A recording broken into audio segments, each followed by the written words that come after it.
Este segmento es presentado por Stellarbet, donde juegan las estrellas.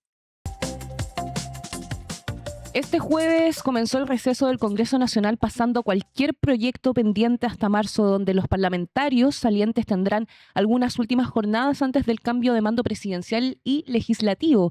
Por lo mismo, es un buen momento de sacar cuentas y revisar la eficiencia legislativa del periodo presidencial y para ello estamos con Nicolás Facuse, subsecretario general de la Presidencia. Muy buenos días, ¿cómo está Nicolás? ¿Cómo se Bueno, encuentra? buenos días, muchas gracias por la invitación. Estaba mirando el video que mostraban recién. Me acordé de Neymar.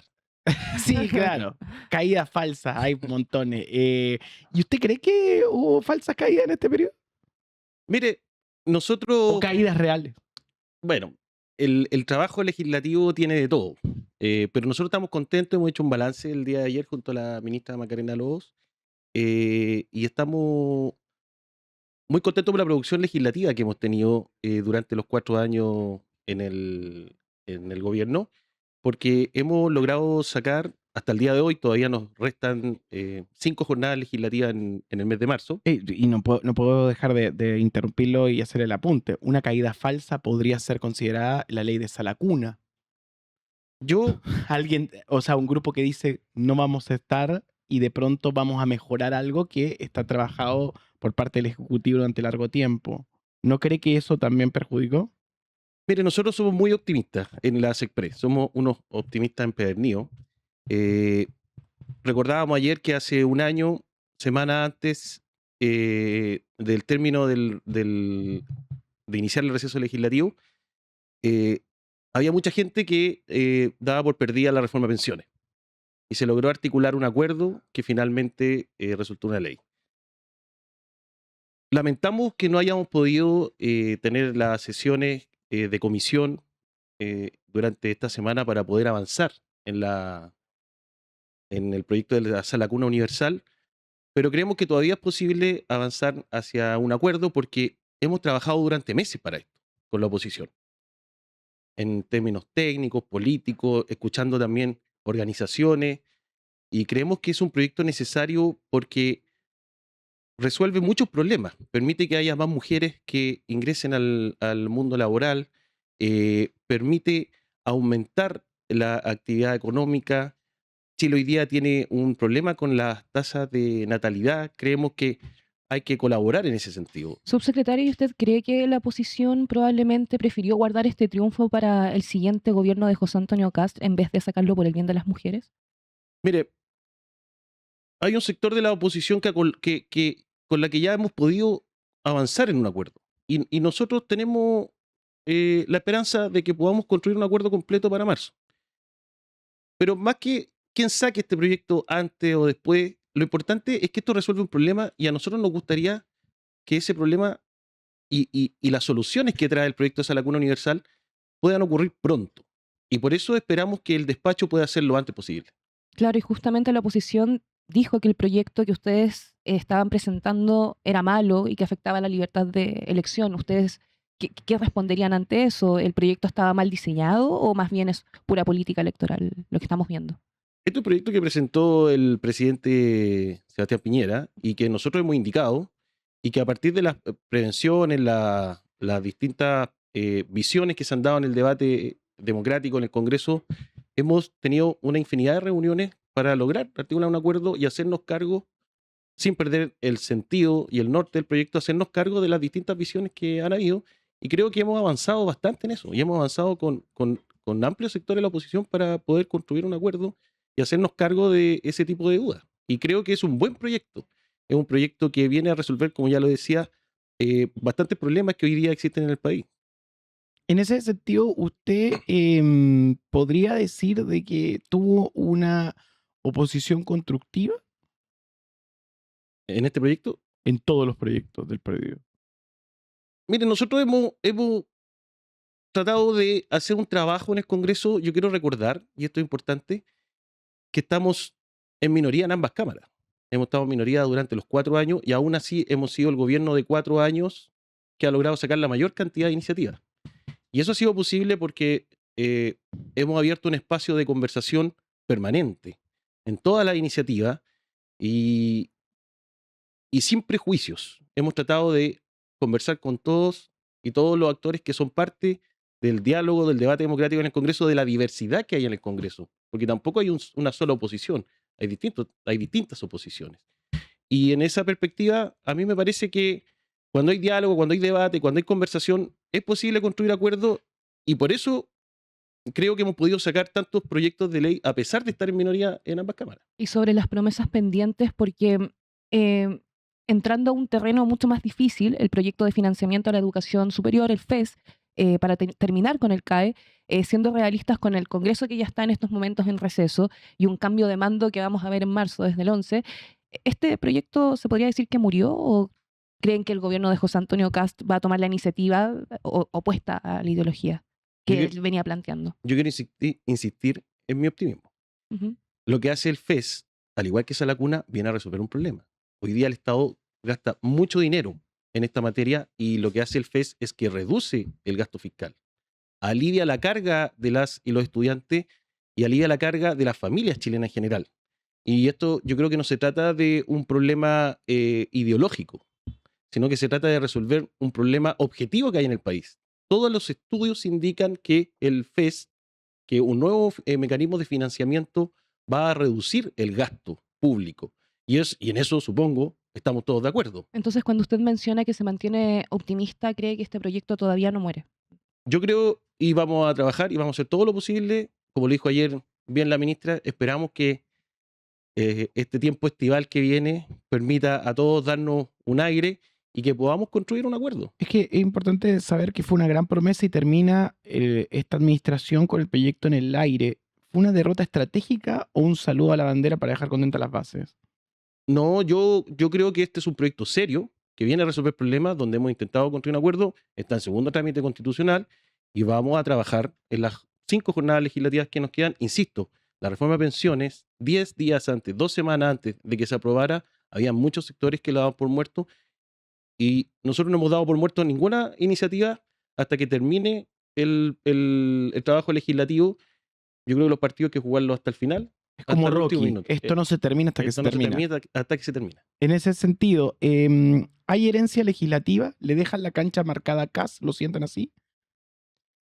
Mire, yo creo que hay muchas cosas que hay muchas discusiones que evidentemente van a continuar en el Parlamento, porque más allá de que haya un cambio en el signo político del gobierno, el Congreso igual ha quedado más o menos equilibrado y donde están representadas distintas fuerzas políticas. Por lo tanto, yo creo que hay muchas iniciativas que se van a seguir discutiendo porque el Congreso así también lo va a impulsar.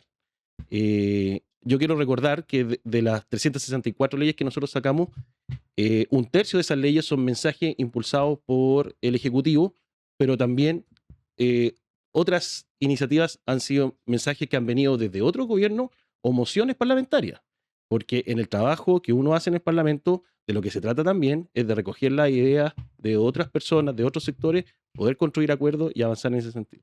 Estamos junto a Nicolás Facuse, subsecretario de la SECPRES en esta mañana. Justamente hablando en esa misma línea, subsecretario, ¿siente que hubo una posible derrota en proyectos como el del aborto o el del levantamiento del secreto bancario? El proyecto de inteligencia económica ha avanzado y probablemente se ha construido un acuerdo también en ese sentido y yo creo que probablemente si no se cierra en este gobierno, probablemente se va a terminar discutiendo y se va a terminar de cerrar, porque ya hay algunos consensos comunes establecidos.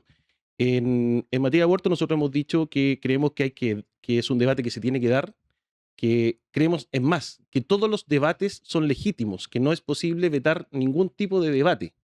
Y el debate se está dando en la Comisión de Salud de la Cámara, es un debate que se tiene que dar con la experiencia científica, con altura de miras, con respeto, y es un debate que está ocurriendo el día de hoy en la Comisión de Salud de la Cámara. Observamos que con el levantamiento del secreto bancario fue una batalla campal, por decirlo de alguna forma coloquial, porque la oposición se negó rotundamente.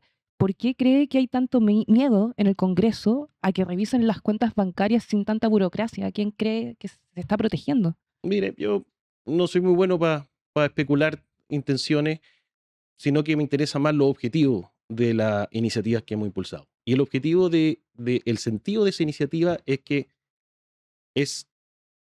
el levantamiento de secreto bancario es una herramienta eficaz para perseguir el crimen organizado y el narcotráfico.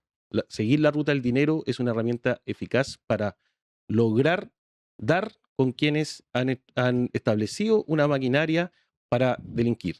Y creemos que ese es el norte, y por eso que el instrumento sirve, y por eso creemos que va a ser posible avanzar en ese sentido. ¿Qué pasa pero en estos días y por qué es importante? Además de la ley de incendios, la ley de convivencia escolar, el fortalecimiento de fiscalía, ¿quién más está en el radar? Mire, estas 2 semanas hemos sacado casi una decena de leyes. Hemos sacado el fortalecimiento del Ministerio Público, que es importante porque dota de más atribuciones y más funcionarios al trabajo de persecución penal que realiza el Ministerio Público, el proyecto de convivencia educativa que establece un estándar de trato y de cuidado al interior de las comunidades educativas, que es fundamental. Un proyecto que fortalece la nueva educación pública, que además ha sido posible construir un consenso amplio. El ministro Cataldo ha trabajado arduamente en esto y se ha construido un consenso amplio en torno a las necesidades que tenía la legislación en esta materia para fortalecer el proyecto de la ley de inteligencia.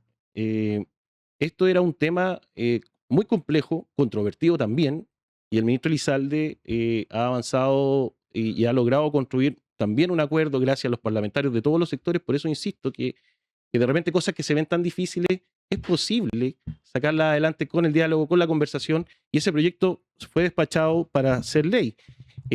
Hace poco sacamos la ley de cuidados, que es un proyecto importantísimo. El trabajo que ha hecho ahí la ministra Toro, la ministra Orellana, ha sido fundamental, y ese proyecto va a ver la luz ahora prontamente. El mismo proyecto de reajuste fiscal, que está hoy día en revisión por el Tribunal Constitucional, en el control obligatorio, que es lo que corresponde, donde también los sectores, de manera amplia, se hizo un diálogo, una conversación, y se logró construir un acuerdo. O sea, nosotros estamos muy orgullosos del trabajo que hemos hecho, porque creemos que, a pesar de estar en minoría, hemos podido ampliar la base de apoyo de las iniciativas, y esas iniciativas hoy día están viendo la luz.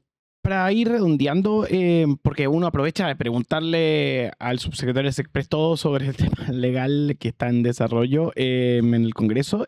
La ley de sociedades anónimas para el mundo del fútbol tampoco logró hacerse un espacio en la agenda legislativa. ¿Hay presiones con las que la SECPRES tuvo que lidiar? Mire, ese proyecto fue despachado recientemente de la Comisión de Constitución y Hacienda del Senado, y digo reciente porque fue hace 2 semanas, y estaba en tabla esta semana para el Senado. Ahora, la tabla del Senado tenía 10, 11 proyectos, y fue una sesión que duró casi 6 horas, donde además se vieron 5 proyectos al menos. Entonces, no se vio tiene la urgencia que le pone el gobierno. Como ustedes saben, el gobierno le pone urgencia a terminar iniciativas para que puedan avanzar.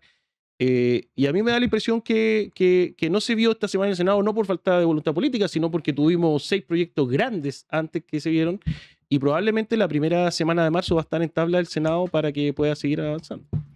El ministro subsecretario de la SECPRES, el subsecretario de la SECPRES. Porque ministra hay una sola de la que tenemos, que es extraordinaria. Perdón, tuve una pequeña confusión. Pero usted tiene estirpe de ministro. Ah, bueno, muchas gracias. Carne de ministro, digamos. Quién sabe si vuelven, lo pueden meter al casting. ¿Le gustó estar como parte de la administración Boric? Bueno, yo estuve en la SECPRES, en el gobierno de la presidenta Bachelet, en mi segunda experiencia en la SECPRES, y bueno, un trabajo muy intenso, muy, muy intenso. Pero donde he aprendido muchísimo. Estoy muy agradecido además por la oportunidad que me dio el presidente, y es una experiencia valiosa, y estoy muy orgulloso y contento de lo que hemos sacado. ¿Y diferencia entre las dos administraciones de algún ambiente o algo que pudiera sacar como conclusión? ¿Fue un proceso distinto? Mire, lo que pasa es que en el gobierno de la presidenta Bachelet estábamos en mayoría en las 2 cámaras, y en el gobierno del presidente Boric hemos estado en minoría en las 2 cámaras. Claro. Entonces usted comprenderá que eso tiene una serie de consecuencias al momento de desarrollar trabajo en Congreso. Eso ha implicado más diálogo, más trabajo, más horas de trabajo, más paciencia, pero creo que estamos cerrando con una gran cantidad de iniciativas que han avanzado y vamos a trabajar hasta el último día. Yo, como le dije, creo que los partidos se juegan hasta el final y vamos a ¿Cuál seguir. es la fecha clave? La Cámara y el Senado van a trabajar la primera semana de marzo. Probablemente la última sesión sea el 10 de marzo. O sea, vuelven el 28. El 2 de marzo, lunes El 2 2 de de marzo marzo. se retorna al trabajo legislativo. Del 2 al 10 de marzo pueden pasar muchas cosas. ¿Y cuál sería la prioridad en esas últimas horas que les podrían quedar? Vamos a trabajar en febrero en toda la iniciativa y vamos a establecer las urgencias que establece el Ejecutivo a la vuelta del receso. Nicolás Facusa, subsecretario de Sexpress, muchas gracias por venir esta mañana a turno. Muchas gracias a ustedes por la invitación.